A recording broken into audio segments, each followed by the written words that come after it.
This is an introduction to Mesquite 4 via a demo of several files. It will not be a comprehensive tour, but mostly emphasizing the new features to version 4. We will start with one of the old style analyses that was done. Mesquite was originally conceived with a focus especially on comparative analyses like this, reconstructing ancestral states, and a strong emphasis on visualization and the ability of the user to interact with the tree to ask what if questions. So giving the user agency has always been a big deal in Mesquite. And here I'm manipulating the tree by changing it and getting it ready, for instance, for saving as a PDF if I were going to use it in a paper. At this point, of course, the PDF, which we will go find, that was created can be edited with a vector graphics program. One of the things that we've resurrected from Macleod is the character data boxes, as you're about to see. Mesquite then continues to have an emphasis on comparative analyses, including the PDAP package as an external one, which you're about to see. But in general, Mesquite has shifted more towards the management of data and the coordination of analyses. I'll demonstrate this in the next example, which will be a phylogenetics pipeline that starts with 1,000 FASTA files that each one for a locus, as you'll see here. And this is UCE data that we then want to incorporate into a single file and process. So the process data files system in Mesquite lets you do that. We're going to tell it that these are FASTA files. And for the moment, we're just going to compile them all into one file. I might note that at that stage, we could have built an entire pipeline. But for now, it's starting to read in the files, and it wants to know what will the compiled file be called. I tend to have a naming scheme where I try to keep a record of each of the steps of the process. And so now it is processing the files, reading each one, and pulling them into a central file. One of the goals of all of this is to have the, I just edited a skip there just to keep it short. One of the goals of this is to have a transparent pipeline where you can easily see what's happening as you go and watch the matrices as they transform. I'm just going to sort the loci here just to get them in a predictable order. And let's just look at one of them. Here it is. This is one of the UCE loci, and you can see that it's not aligned. And so we can go back to the list of character matrices, and we can first of all see whether any of the matrices are represented by only a few taxa. And you'll notice some, I've colored them to make it easier to spot them, that are not well represented. So now we're going to use the magic wand tool and an option where we can just simply enter the numbers and have it select. So we want to find all of the ones that have less than half of the taxa. And they get selected, and we're going to delete those loci because we're going to do this analysis with a 50% occupancy criterion. So let's just get rid of that column because we don't really need it anymore. And now we're going to save the next stage, which is the 50% occupancy file with all now 992 matrices that have 50% occupancy. Okay, now we are going to take a look to see if we can align them. And we're going to do them in bulk, and we're going to use the parallel ultramatrices so that we can use the multiple processes in this machine. And I'm going to use MAFT, and we're going to say we're going to use 12 threads or 12 processors. I'm just going to use default MAFT. You'll notice that MAFT is now built in. You can also specify an alternative path to a version, but it makes it easy. You don't have to install your MAFT. It's setting up the 12 threads, and we're just going to look at the log here to follow the alignments as they go. And oops, I seem to have hidden the little progress bar, and so we'll move it out there.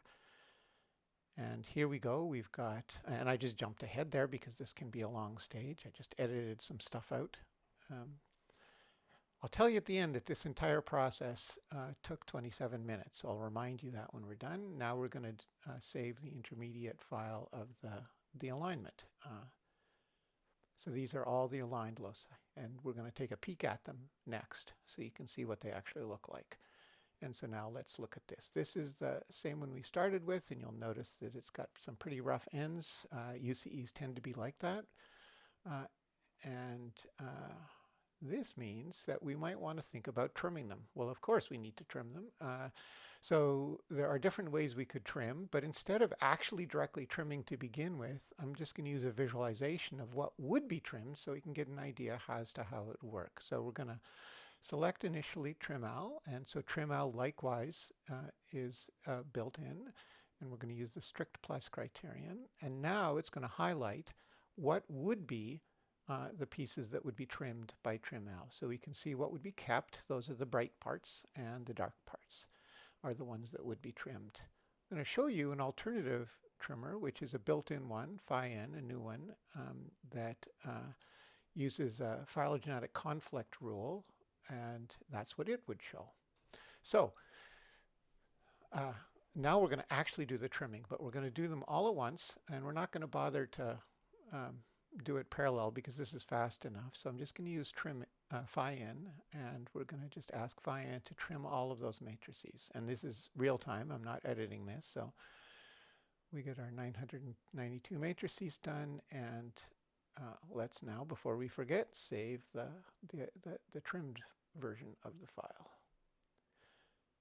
This is, to me, an important aspect of record keeping is to keep these intermediate versions, but also we can go back and see exactly how the matrices look at each point. So now let's look at the trimmed matrices. So this is the first one. We can use Command or Control arrow to scroll along to the different matrices. That's great. Now we want to get some gene trees. So we've got our trimmed matrices, and RaxML is built in here, so we're going to use that. We're not going to do bootstrap or anything. I'll give it 8 cores, although it probably doesn't need it, and now it's going. This is actually ends up being the longest step of this little routine that I'm showing you here. So we're going to edit out and skip ahead here. And now we're done. And you're going to notice over at the left in the project panel, suddenly it says trees from matrices. And so a tree block has come in, and we can look at them. And there we go. This is one of the gene trees for the first locus. And you will notice down there in the lower left is a little matrix icon, which is saying that there's a matrix linked to that tree. And this is the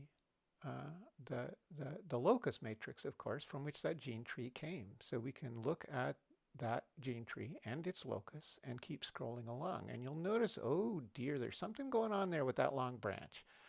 And it really does look as if there's a piece of that that's probably either not homologous, a misassembly, or something like that. So this is a way to see whether or not all your gene trees look good, possibly spotting paralogy. Again, you can do this automatically, but it's important to me at least to be able to take a glance at things as I go. One of the ways we're going to try to solve that is that we're going to, oops, got to remember to save the file here. One of the ways we're going to try to solve any of those issues is by using spruce-up to do its rogue subsequence trimming. There is a part of spruce-up that's built into Mesquite. We don't yet have it integrated in its full form, but there's a part. But it works by far better on the concatenated matrix, so we're going to concatenate everything, and so all of these matrices will get concatenated. I might note, just in case I forget to tell you later, that you can deconcatenate, because remember, Mesquite remembers where the locus boundaries were in the concatenated matrix. So here's the matrix, and you can see the colors at the top indicate the different locus boundaries. Okay, so now we're going to ask spruce up to go. And we're going to give it this set of parameters, and this is just the highlighting what it would trim.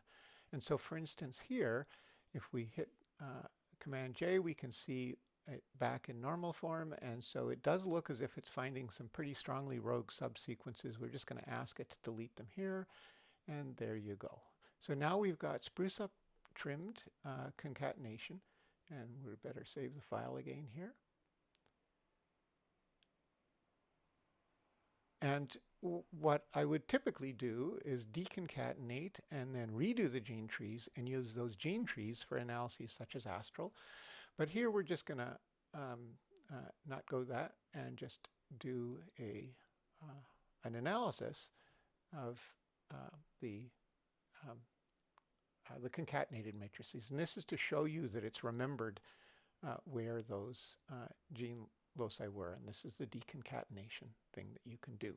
Okay, so we're going to do a RAXML tree for the entire concatenation of 741,000 characters, more or less. And here we go. So RAXML, IQ tree are built in. And so it makes it a lot easier for you. You don't have to install. I short-circuited that process a little bit, and there we go. We've rooted in the right place, and I'm going to shift the root branch length because the root spanning branch length, because that can go either way. And now just to get it ready for publication, I'm going to highlight a selected set of taxa with larger taxon names, and there we go. I'll just add that in that step where we pulled in all the FASTA files, we can read in a script that we had previously saved that allows us to have a complete pipeline with alignment, trimming, and so forth. So that's an intro to phylogenomics. Another important new feature is the ability to read tree files produced by programs such as Beast and Mr. Bayes, and in particular capture the interesting parameters inferred, such as node heights. So here is a file with a time tree from Beast, and not only does it show a chronogram with the error bars, but you can also add the geological timescale. So this ability to read in the extra metadata at nodes or branches of a tree, you can see it right, a management tool that lets you deal with such. Of course, the old bits of Mesquite are still there, such as the ability to handle multivariate continuous data. ChromaSeq is still included as in the base download. This allows you to proofread chromatograms and see how things are for Sanger data. There is also still Cartographer built in for producing distribution maps. Version 4.0 continues to have features for gene trees and species trees, although by 4.1 we expect that to be much enhanced. Of course, Mesquite continues to support morphological data, including features that we suspect most people don't know about, like the annotations with figures. Well, that is it for now for version 4. Enjoy.